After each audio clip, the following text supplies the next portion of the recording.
Hello and welcome to Proof of Concept, a podcast I've wanted to do for about a year and a half now.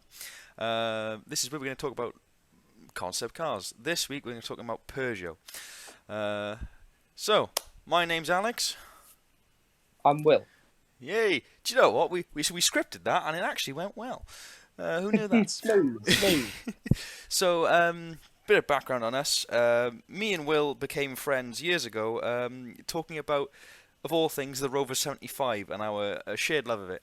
And ever since, we've been sending each other Instagram photos and Facebook posts about just random concept cars. And you know what? I thought, rather than just send each other Instagram messages, why don't we have a video call? I thought that'd be a great idea. And then we could record it and put it on the internet and make money. So, Will, my good friend, how are you today? Busy. When are you I not? don't stop. Quite. I never stop. Yesterday, for example, I don't know if you've heard of it, but I went beating. I have no Got idea up what at that 7 is. in the morning. Well, a bit of education for you. Got up at 7 in the morning, went to work, did a bit of work, and then from about 8:30 till 4 o'clock, I was out with the hunt. And my job, as well as a few other folk, with a few flags and a few sticks, we were scaring pheasant. We were scaring pheasant out of their trees on a local farm, and so shotguns decided, right, I'm having you, bang, sorted. And just scaring the birds, making sure that the hunt that have paid to be there, they have the correct amount of birds that they need.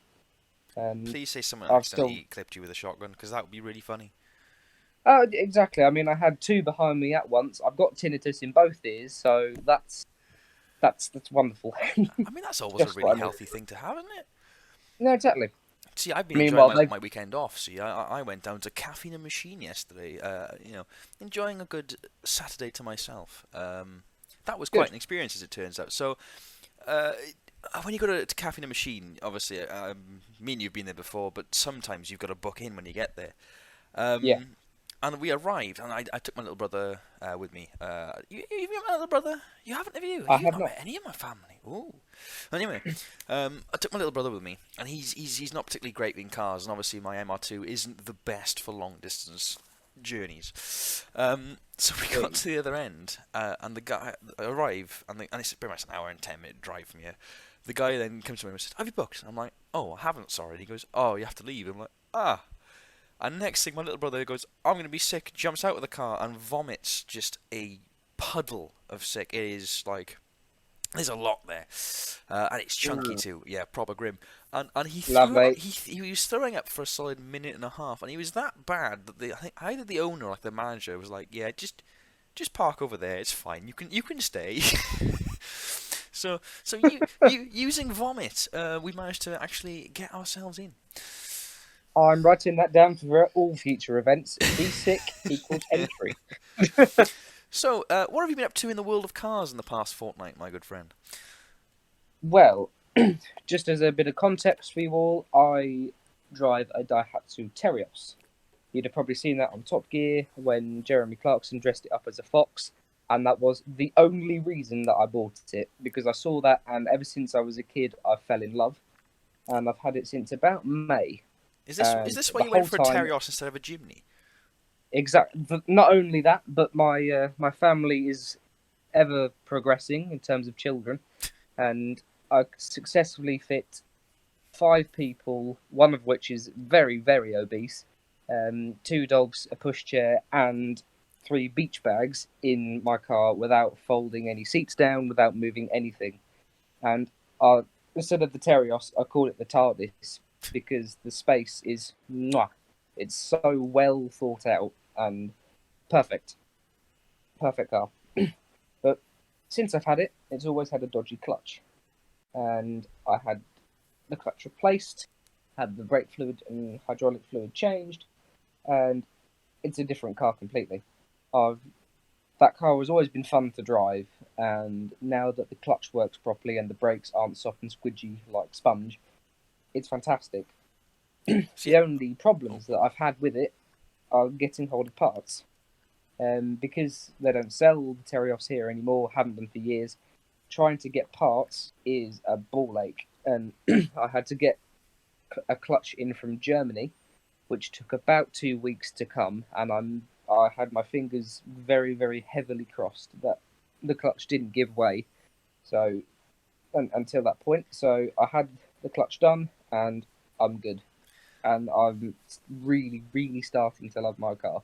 Good. I quite like your car. I mean, I test drove it last time I saw you, and it's got a bit odd bit of charm to it, doesn't it? It's a character. Yeah, I like it. I'm big up on the Terios. Talking of cars we've driven this week, I've been having a Fiat 500 hybrid as a courtesy car all week because my parents' truck has been down, and my mum refuses to drive girly cars. Genuinely, my mum actually looked at it and went, "I'm not driving that piece of shit," instantly. So I'm the only person willing to drive it, and I've been living out my sixth form teenage girl fantasies of being on the hockey team, being a horse rider. Being a lesbian. I am known as a grade A lesbian around town. In fairness, so only suits But me. you need some. Oh, exactly, you need something to fit the bill, and if a Suzuki X90 won't fit, then Fiat 500 it is. It's a tremendously fun car. I quite liked it. Very comfortable, very quiet, no power, but you can just like keep your foot on the floor and go around runabouts at full tilt. It's great. Yes. Talking about going things around things at full tilt, I also had a bit of a crash. As as some of you may have seen, I managed to put my MR2 into a bush. That was not fun, as it turns out. I knew I'd have my first crash in this car. I fully planned on this happening, but I wasn't expecting it at 40 miles an hour. Like, I have done stupid things in cars. I mean, we've all done stupid things in cars, have we not? 40 miles an hour on the way to work, nice and calm, into a bush immediately. I did look a bit of a tit, not gonna lie. Oh, my dog has decided to come into the room. Hello, Alakai. You good? If you start making noises, I'm going to be very frustrated. Hello.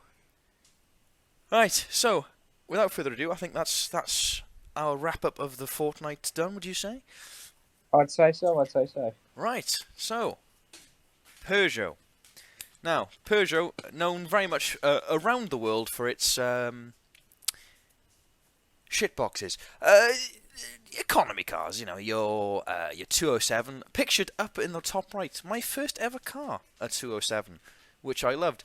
I dread to drive one now in case I hate it. I don't want to ruin the memory. So, 207, 405. Reliable, dependable, everyday cars for the everyday person. And sort of in the 80s, 90s, and 2000s, we started getting sort of hot versions of them, like the 205 GTI, again, pictured down in the bottom left. We got quite a lot of these. I'm sure you've seen plenty of them yourself. I know you're a connoisseur of the shitbox, such as myself. Oh, of course. Fun little light cars. But the thing is, Peugeot is French, and the French are a bit mad. So they did come up with, and still come up with, entirely bonkers concept cars. So I'm going to show you off the first one I found. And I've loved this car for many years, and I've had to research it for this week to do this podcast. And I didn't realise just how mad this thing was. So, this is the Peugeot Oxia, right? Now, I don't know if you know much about this, Will, but this was unveiled in 1988. And the weirdest thing about this, right? Peugeot up until this point, again, normal everyday cars. This is... What would have been out at the time? I think the 405 would have been out by this point, 98. The Peugeot 205 GTI. They were starting to do quite good in the rally, so the Group B homologation T16 was out by now. And then they unveiled this, and they had every intention of building this, I want to point out. This was aimed squarely at the Ferrari F40, the Bugatti EB110, and the Porsche 959. Just straight into the game. Here we go. Aim for the big dogs. Now, I think we can both agree this is one of the maddest looking things ever, yeah? I'd agree with that. I'd say it's felt, yeah. It's somehow every day it fits nicely with not only for its time, but looks still fresh and modern today. And the thing about this as well is it's a lot of Peugeot parts bin, which I really like. So if you look at this dashboard binnacle here, I thought that was custom for this. No, it turns out that is just fairly standard for random Peugeots at the time. These headlights, I thought they were just designing it to look, like cars, the Peugeots at the time. No, that was just, oh, we got them in the parts bin, we'll check it on. There's a lot of parts bin with this. So it turns out this was developed from an earlier concept called the Quasar, which came out, because this was in 1988, I believe the Quasar was 1984. Now the Quasar was just this bonkers concept car. I think it was based off the Le Mans racer at the time. Now this also shares a bit with the Le Mans. I'll get into that in a second. But this shared a lot of sort of design features from that. When they brought this over, they went, what if we take some of the technology we had on that and we put it into this new car, and then we just make this ridiculously fast. So what you're looking at here, right? This is a mid-engined twin-turbo V6. They took the V6 from the Le Mans racer at the time, which was the Group C P87, as I've got it written down here. Would you like to guess how much horsepower this car made? 1988, twin-turbo V6. I want to say 550. 670 horsepower. Jesus. Which was detuned from, I think, 980 on the Le Mans car. Wow, that would have been an actual rocket ship. That would need ceramic tiles on the front of it to keep to make sure it stops from exploding upon entry. Well, you say ceramic tiles, but the interesting thing is, they made this with Kevlar. So it's a combination. It's got an aluminium chassis. Obviously, all in the name of lightweight. Aluminium chassis. Cool. It's got carbon fibre and Kevlar. And the details I could find on it, I wasn't quite sure if it was saying it was a mixture of carbon fibre and Kevlar panels, as in, carbon fibre and Kevlar weave together, or a combination of panels made of carbon fibre and panels made of Kevlar. So I do quite like the idea that this spaceship-looking thing is slightly bulletproof. I think that is absolutely wonderful to think. I could picture that perfectly in Blade Runner or 2001: A Space Odyssey, sort of a dystopian future. I reckon that would hit it on the money for either a villain if it was in black, if that would suit perfectly for a villain or a crew of gangs or mobs or mafia, or in a brighter colour, it would look good as your hero, your protagonist. I think that would look. It's got perfect. Cyberpunk 2077 vibes to it. Yeah, certainly. So, talking of sort of this sort of retro futuristic angle. So this, like I said, was aimed sort of at taking on the Ferrari F40. Now, Ferrari F40 got its top speed and all this, so it got its performance from being essentially a go-kart. It was rear-wheel drive, no driver's aids, nothing like that. It was just four wheels and an engine. This, by contrast, you could actually, if you just read the spec sheet, could be convinced this is a modern supercar. It's four-wheel drive. It's got four-wheel steering. It's got electrically adaptable diffs. So much the same as a Audi R8 will modulate where the power is going at any one time. This could do that in 1988. And as a result, this thing could do 0 to 60 in under 5 seconds. So only slightly faster than my MR2. But it was capable, and unofficially, so they have this recorded as like on a one-trip thing, but this was capable of 217 miles an hour. And the fastest F40 at the time was the F40 LM. Well, now, bear in mind, the F40 had already been out a couple of years by this point, so this is an F40 but developed further. That was capable of 229 miles an hour. So for a concept car, and again, this is Peugeot's first ever attempt, really. You had the Quasar, sure, but this was like their first proper full-born attempt at getting a supercar into it. They're 12 mile an hour shy of Ferrari, who are at this stage the biggest big dog in the world. Yeah? Would you like to guess how much this cost them to build? Many lottery tickets. No, and All right. this is the thing that's absolutely shocked me with this. This is, by the way, adjusted for inflation for modern day money, only cost them £2 million, which I'm aware to a lot of people will hear that and go, 2 million, that's a lot of money. For developing a car, not just by the way, any car, a supercar to beat, the big boys. Ferrari. Yeah, Yeah. that is a That lot. That is a very small amount of money. Very impressed with that. that's the loose change that Ferrari would have found down the back of the sofa. Yeah, it's bizarre, isn't it? It's you'd think something like this would cost them billions, but no, two Mm. million pound. That'll do.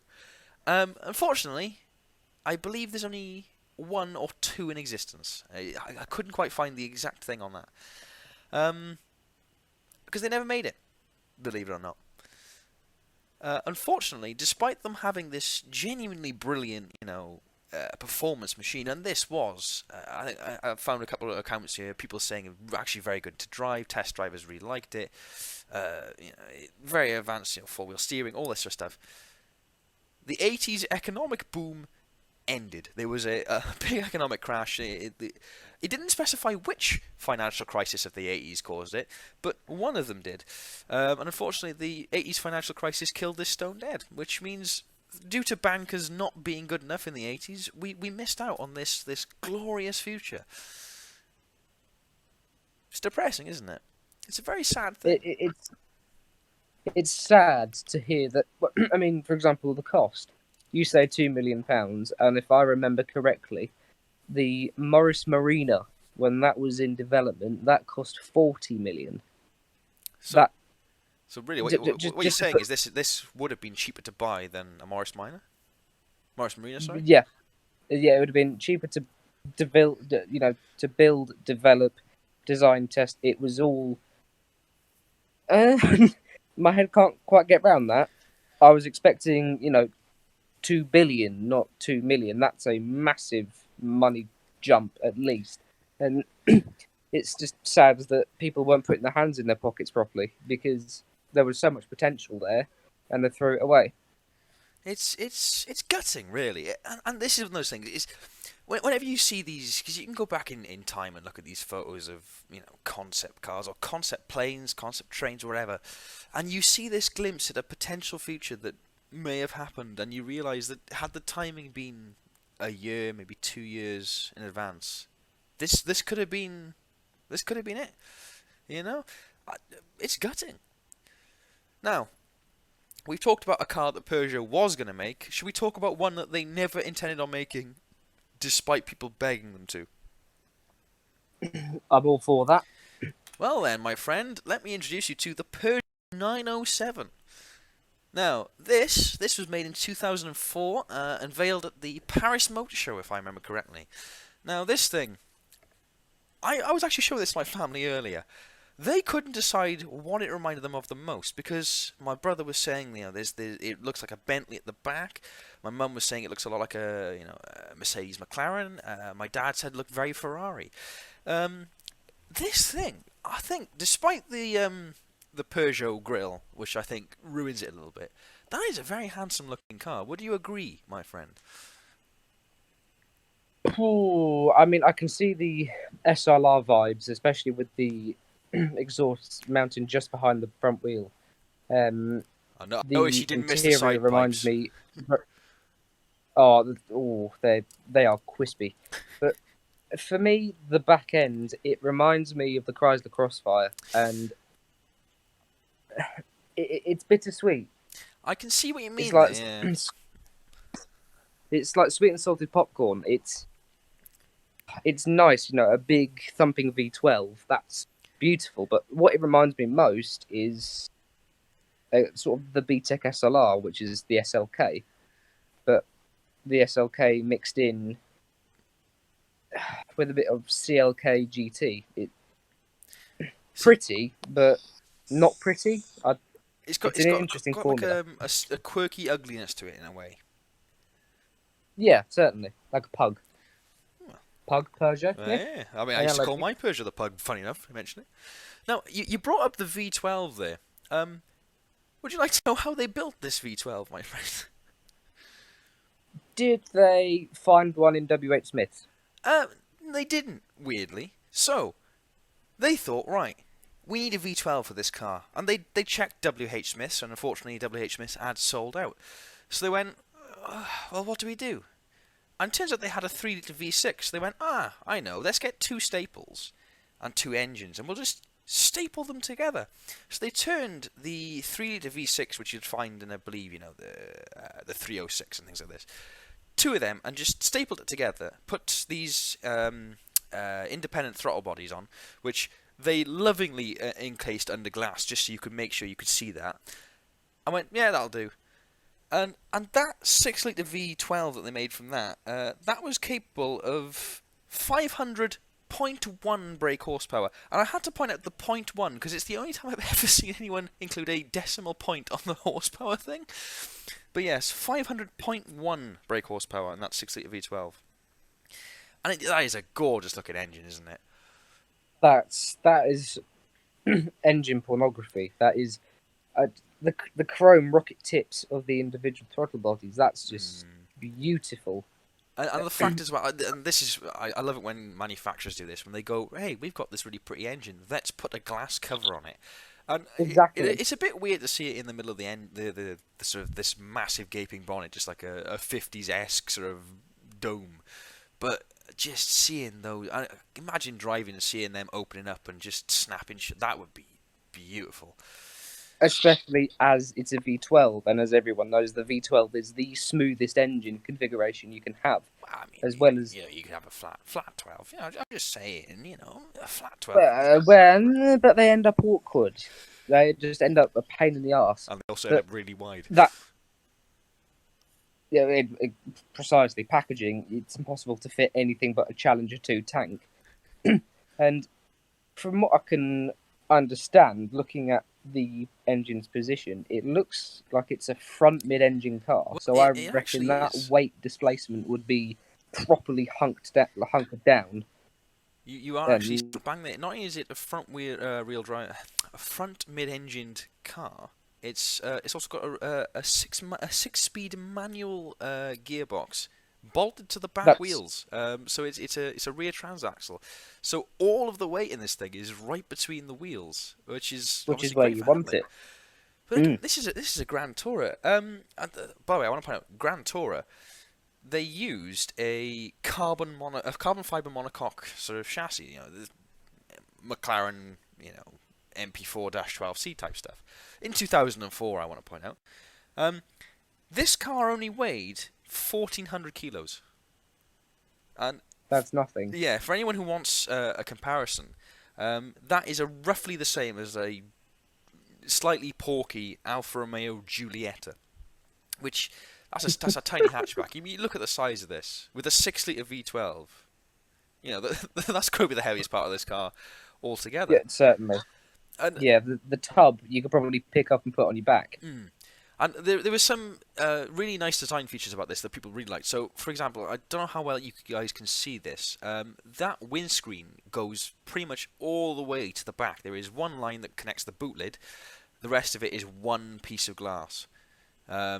Massive glass canopy. Really, really pretty looking thing, in my opinion. Not just that, they've got... slightly difficult to see here. I'll see if I can get my... Oh, I can't. My mouse doesn't actually work on here. Alright, fine. That touchscreen in the middle is a fully working touchscreen. They thought at the time, hey, that'll be good in the future. We'll put that in there. So this thing in 2004 has got a proper infotainment screen like modern cars do, which is quite impressive when you think about it. Having this sort of thing. We've also got, as you commented earlier, chrome side pipes that stick out the front of the wing, and any car that has side pipes makes me feel things that I shouldn't admit on air. Calm down there, boy. But I think so the design of this was meant to harken back to sort of these beautiful sort of 1930s, 1940s, 1950s French Grand Tourers, your old Bugattis and what have you. I think this is apart from that grille, a beautiful looking thing. And I wasn't the only person to think this, by the way, because a lot of people, as soon as this was unveiled, asked to buy it. Loads of people immediately went, hey, I want that. I will pay money for that. Did they ever build one? No. So they only made this as a design philosophy thing. So you'll notice it shares the sort of the grill with your 307, your 207, all of that. This was designed purely so they could go, hey, so this is what our next lot of cars are going to look like. So that's why it shares, this grill with the 207 This and all bit, this. that bit, all of these bits. Yeah. Yeah. I'm actually quite again. This is Peugeot being a bit mad and not quite following through on it, and you get a lot of this with French car companies. I mean, you get a lot of this with car companies in general, but the French like to just go absolutely balls to the wall mental. And when we do Citroen at some point, that's going to be great because they've got some weird stuff. But Oh, I cannot wait for Citroen. By far, they're definitely in my top 5 favourite car makers. Because, I mean, I've aspired myself to at least drive the 50, 50 70 Citroen DS. oh, I am doing that. the beautiful car. If I could get an SM, that would be. Again, very revolutionary. Oh, Again, that's just the French just going, hey, let's just make something incredibly advanced for the time. We don't really have the technology to do it. Also, we're going to do it in a bizarre way that means you'll never be able to fix it properly. But it looks beautiful, and for the 10 minutes it works. It's really revolutionary. It's bizarre, but it means we get things like this.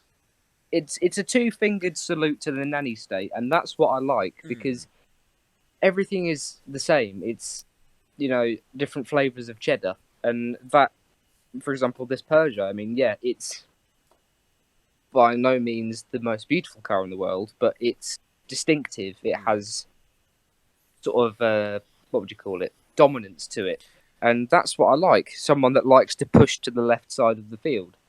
I think it's especially when he comes from a car company like Peugeot, which at the time, it would have been this was out while the 206 was their best-selling car. You know what I mean? This is them going, right, this is our proposal for the future. And what a future it would have been if they'd gone, yeah, we'll make that. And because again, this didn't need to exist because they weren't going to make this. Was just a design philosophy. They could have just made it look like this and never made it a drive. No. They put effort into making this a real driving working car. I'm fairly sure it has number plates. This actually, someone bought it off them, and it has gone on Goodwood, and apparently it did really well. I can see that, and I salute them because that the world would definitely be different if Peugeot had gone, yep, this is what we're doing. We're making this. If you don't like it, that's your problem. I think Peugeot should have done that more often, especially with the next car. Because the next car is also another very interesting one. So if you're ready to move on to the next one, because it sounded like you had another point to bring up there, and if you want to finish that off, I'd rather let you finish that off before we move on. No, continue. Well, the next car, so this, like I said, was their design philosophy in 2004 for our next generation of cars. This is what they're going to look like. They did the same in 2012 with the Peugeot Onyx. Now this looks futuristic. Now we're harkening a lot back to the Oxia from earlier here because we're back to making a mid-engine supercar. Except this one's a bit unique. So, what engine would you say is in this? Looking at that. Say again, sorry, I didn't quite hear that. So what sort of engine would you say is in this? Ooh, what was it? 2012. I'd say it's a diesel hybrid. God damn you! You had to show me up like that, didn't you, Will? I didn't even know that was a pure guess. So, so this is a 3.7 V8 twin turbo diesel hybrid. Quite accurately guessed. So this is again much like the Oxia from earlier. This is the Le Mans race they had at the time. They've taken all of that out and just slapped it in this basically. So the engine itself made 600 horsepower on its own, and the electric motor. Now I couldn't quite tell how the electric motor was incorporated here. I know it made 80 horsepower, so obviously total horsepower you had 680 horsepower. So this makes it the most powerful of the lot we've got so far. Mm. But I couldn't quite, so specs on this are quite difficult to come by. I couldn't quite tell if it was connected to one of the wheels, one of the axle. I'm assuming not one of the wheels. That would be a bit of an awkward one. But One TIE Fighter. I couldn't tell if it was like a booster to the engine, because it's a 6-speed sequential manual. So it's quite hard to get, a pure proper hybrid with electric motors to one of the wheels. One of the pairs of wheels, as opposed to without an automatic. That's quite an odd one. But yeah, so I'm assuming it's boosted the engine. But whatever it was, it meant that this car. And by the way, I want to point out this car weighs about 1,100 kilos because it's a combination of copper and carbon fiber, and we'll get back to that in a second. This weighs about 1,100 kilos, which, for those listening, I'm going to the universal unit measurement, obviously, for weight and all these is going to be various alphas because I am an alpha whore. This is about equivalent to my Alfa Romeo 147 if I'd had a poo before I drove it, that kind of thing. This could pull off. This could get to 0 to 62 because at this point they decided we're not doing 0 to 60. We're going to be a bit French, so 0 to 62 it could manage in 2.9 seconds, which is nothing to shake your head at. Wow. And it would top out at 220 miles an hour, which is again nothing to shake your stick at. It's also got this quite bizarre looking interior, which has no seats, as I realised earlier when I was putting this together. You just sit on the floor, as you do. But that's certainly a personal thing because I've just clocked that, and I don't know how I'd feel about that because you're quite short, so it's somewhat well, exactly. I'm 4'0" in pretty much, and I probably wouldn't be able to see over the instrument binnacle. I didn't even think of that because I thought, well, you could adjust the steering wheel and the pedals; they'll come to you. But yeah, you're still quite low in there. No, certainly. The first car ever built where you have to be a minimum height to drive it. You come to the dealership and they've got one of those, you must be this height to ride in this, things at the door. That would definitely show me up. But that, for me, that reminds me very much of a cockpit, like a stealth fighter. Excuse me, say an F-16. Well, especially with the steering wheel, because if you look on this bottom right picture there, if you've ever flown or been in a commercial jet, obviously I've not flown 747s in my spare time, but I've been on the big simulators. My uncle used to be a technician for all the actual training simulators, so he'd let me go on them, and a lot of them have got steering wheel. Well, obviously yokes on a plane, but they've got steering wheels that look a lot like that, and I get that's probably aimed after looking like the Le Mans racer, but. Yeah, you incorporate that, especially with this very high-tech dial in the middle. I fully see where you're coming from there. I get that a lot. Now, we can talk about the specs on this all day. I was going to say you have a massive list to go through, but it's copper, did you say? Yes, and this is obviously the most striking feature about this car because, and I learnt this from Top Gear when this first came out, that is untreated, so over time, that copper turns green. So you've gone from priceless metal to the Statue of Liberty. Yeah, but that's such a... And again, they designed it like that on purpose. They wanted it to change colour over time. And I think that's... Because it looks gorgeous there, but the idea of, hey, this is how elements work. We're going to just use that to our advantage. And just... okay, there we go. Let's have a car that rots in a way that makes it pretty. I just... Yeah. The first time that cars have been used, the mould has been used to make it pretty. It doesn't make any sense, but in a very Peugeot way, it actually kind of does. Certainly. But it's like they built half... It feels like they've gone... yes, we've built half the car out of carbon fibre. Should we make the rest out of it out of carbon fibre? And somebody in the back of the office went... Oh, I don't know, actually, what if we make it like corrode, but green? And someone went, you're hired, mate. You were promoted. You are now the head of design. And it's just Yeah, it's not. Now, this one I don't believe had anyone, or obviously not many people at least, asking to buy it. I'm assuming a lot of the people who were interested were a bit too short, obviously. Um, Yeah, funny. but much like But nah. the 907, this was more of a, this is our glimpse at the future type thing. So that's why it shares, this sort of squinty eye headlight and sort of thin grille, sort of set up as all of Peugeot's cars from sort of 2015 on. This is you look at this; it's a very modern looking Peugeot in a lot of ways. This would fit right in with their current crop of cars, which I've got to say, of all the modern cars out there at the moment, Peugeot is making some of the best looking ones. I'll second that. The 508 SW Peugeot Sport Engineered, mwah, thing of beauty. I think easily the best looking estate on sale at the moment. Yeah, I can easily hand down that. Possibly. Closely followed Ooh, go on. by the Volvo Do you know, V90. I was about But to bring up still, the V90 myself. I was about to say possibly contested by the V90. Because the problem is the V90. We've had a few Volvos in our time here, and we do not like them. They are not nearly as reliable as you think, but they are very pretty these days. oh, certainly. It's who it reminds me. It reminds me of the V90. Reminds me a lot of the Quattroporte, but like a refined version of it, which I wouldn't turn it down. No, certainly not. You wouldn't buy one, but No. if you were given one as a gift, No, yeah. I think the perfect one.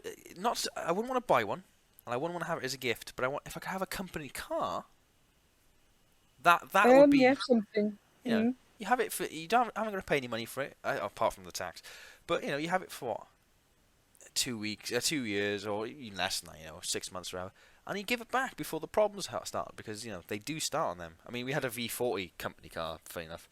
And it was a year old, and the engine mount was gone already. That is impressive to me. That's very impressive. Yeah, apparently that's a really common issue in a lot of modern Volvos as well. Yeah. Because I can see, because what I like with Peugeot is they've taken this, which was what, 2012? Yes, 2012 Paris Motor Show. And that was 10 years ago. So Oh God, now it it is was. 2022. Oh, that's a scary That's thought. like, I was 8. No, sorry, I was 10 when this came out. I was And 14. that's a scary thought because you look at them now and they've managed to filter it down into the 208 and eventually the 108, but because that will eventually be coming along. But the 208 for me has encapsulated that, but in a small package and for everyday consumption. And I see them going past, especially those in bright yellow with the sort of piano black wheel arch trims, and they look good. Again, not just Peugeot actually. I think all French cars at the moment, the Renault, Peugeot, and Citroën are all home runs. Just home. Yeah, Obviously, you get things like the Kadjar, which is whatever. hideous. Who cares about that? But like Citroën, I don't know which one it is because I hate crossovers. I think they're a pointless vehicle. I've got no time for them. But I saw I think a DS4 Crossback or something like that come past the Oh, other day. That's a good looking thing. I oh, I'm looked at that and I sorry, went, but yeah, I don't like the fact I like it. It's it's a crossover, and I should hate it, but I like it. it's like it's sleeping with the enemy. Yeah. But I would sleep with it. I don't. Mm. It's touchy subject, but I can see what you mean because like I do not like modern cars because as you've proved with the V40 that you've had in your life, they fall apart instantly, Yeah. and I don't like that idea. I grew up in a very late late 80s, early 90s Land Rover, and I'm used to old, crummy, clangy things Hang on. with a Are brass you holes in saying the floor. that you don't like modern cars because your old Land Rover was reliable? Oh, it was not reliable, certainly not, but I it was had a going to say charm. I was a bit worried about your mental health for a second there. I thought you might have gone mad. I'm turning French, you see. I'm going slightly mad. But like the fun facts, the first car, well, the car that I was brought home in when I was born was my dad's Peugeot 205 XLE diesel, and I've wanted to rekindle it somewhat because we've always had old cars. My dad, after that, had an E34 5 Series. My mum had a Series 1 Land Rover Discovery, and then another one, and then a Series 2. Yes, they've had their problems, but they've been easy to repair. And for example, with the Onyx that we're looking at now, if you had to replace something under those sort of fabric floor seat things, you would be paying an arm and a leg just to get the carpet up. I, I've noticed this with my Toyota, funny enough. Obviously, I have a 2003 MR2, for those who do not know. Replacing anything on it is dirt. It's super easy, because what have I got? I've got ABS, and that's it. Every other driver aid is my feet. It's one of these things where any part I need to replace, there's not many of them to replace, and it's open, it's out there, it's easy, I started looking at, I was helping a friend earlier on an Alfa Romeo 147, which is a slightly newer car, and it's obviously the best hatchback ever made. I'm not biased at all. No, of course. But we had to change the wiper blade arm, and we had to take about 4 ton of plastic off. And you're looking at it going, okay, well, this is, the design for the 147 is 2001, 2000, something like that. So it's quite an old design in itself. But you look at any modern car where you've got to do anything like that. I mean, half the time it's a fucking engine out job for something simple. I mean, we were trying to change we were trying to flush out the heater core on our L200, our 2015 L200. Couldn't get to the bloody heater pipes. They're right behind the engine. It's everything becomes so much more complicated that you just don't know what to do with it. Exactly. It's becoming way too inaccessible, and you might as well chuck a match and some petrol inside it and do an insurance job, because you might as well do that in the costs it's going to cost you to take everything out, including time, to do all of the work that you could replace bish bash bosh easy with a brick and some sellotape on something old. Also, I do love the fact that we are 23 and 20 respectively, and we are now doing the old man, oh, they don't make them like they used to, part of this podcast. Yeah, of course, exactly. Very, very on brand for us, I think. Stars who mean to go on. And talking of meaning to go on, we'll be doing another one of these in 2 weeks, and Will will be leading that one. I don't actually know what Will is doing for his episode. Do you know yet, Will? Oh, well, see, that would be revealing secrets. Oh, is that your way of saying I haven't planned it yet, so I'm going to cop No. Maybe. All right. I've thought one that has sort of come close to my heart with Bangeromics. What we've just been talking about, the good old days during the war, stuff like that. There's all fields around you. Exactly, and it's, I'm surrounded by the peasants. I am one of the peasants, and when one of my favourite cars of all time is the Isuzu Trooper. Ooh. And yeah, I saw, when I went beating on Saturday, I saw a green 3-litre diesel Isuzu Trooper Citation, and I thought, right, I need new trousers. I have splooged everywhere. I want it badly. And it had slight off-road mods, like a light bar, a bull bar, and thick all-terrain tyres. And I'm like, I need it. Where is my money? And you say that a lot. I as a close personal friend of yours, I am going to let you know, I think you may be addicted to buying shit boxes. Yeah. No, of course. Probably. Okay. Yeah. Yeah, I like my old clangers. I mean, yeah, it does piss me off when I have no money, but it's part of the fun. Like my Terios, I've loved it, and for context, the car that got me into cars was my first car, which was a K11 Micra, and my second Micra that I had was the most fun I've ever had in a car before, because it felt on the edge the whole time. Is that the automatic one that you had when I first met you, which you had to mash to go anywhere? Yeah, it was. You had to stab the cow and then push the cow down the hill in order to make any process of speed or progress at all. Now, for context, everyone, I brokered a deal. Now, any of you watch my TikTok channel might remember the Saab that actually first gave me a bit of progress, a bit of love, which is now sadly gone. I brokered that for Mr. Wilbur here now. I drove all the way down from Stafford to Kent in this lovely air-conditioned, plenty of power, cruise control Saab. Lovely time. I get picked up by Will when I arrive in this really fucking ratty K11. He's like, right, we're gonna merge the motorway now, and he just floors it, and all you hear is the engine going. It It was dismal, but in a slightly enjoyable way. it's an angry puppy, and I loved it. And it's the same seeing the Trooper. When I saw the Trooper, I was like, that is an instant memory for me because I taught myself to drive in a Series 1 Discovery, and I've always loved big, chunky off-roaders that have holes in the floor. But, I mean, don't get me wrong, I like, for example, the Onyx that's in front of us. That is beautiful, and I have the utmost respect for it. But if that was ever made, I'd never buy it. Even, money, no object. I wouldn't buy I don't one. think either of us would be in this price bracket, but I know what you mean. Yeah, certainly. And I think when it's my turn, you'll be seeing a few Isuzus. I think Isuzu is the marketing ploy I'm going to go with. Right then, okay. So that will be for 2 weeks' time.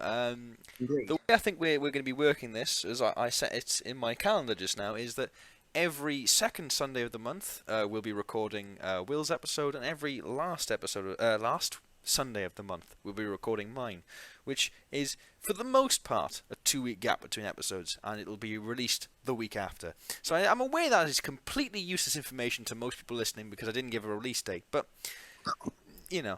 we're good at this. This is the first time either of us have ever done anything podcast-wise. So totally. any of you commenting, any of you listening, want to make a comment and tell us how to do it better, or I don't know, tell me I've got a terrible voice or something. Leave your comments down below. Engage, Anyway, I think that's everything I've got to say today. How about you, Will? You got anything to add? No. I'm happy to leave it there. Well, this has been Proof of Concept, the first ever episode. If anything, this is the proof of the concept of my podcast that I've wanted to launch for quite some time, and only could I do it with you, Will. So I'm very glad I managed to get you here, even if you were 40 minutes late, thanks to your tea. Oh, stop it! I'm blushing. Oh, don't. It was nice, I must say, but shit. So, thank you very much for watching, guys. Have a nice day. Have a nice cup of tea and go to bed. I don't know what you're doing right now. If you're driving, maybe don't go to bed. Right now, might be a bit awkward, but thank you very much for listening. Learn your heel and toe. Heel and toe. Thank you very much for listening, guys. Good night. Good night.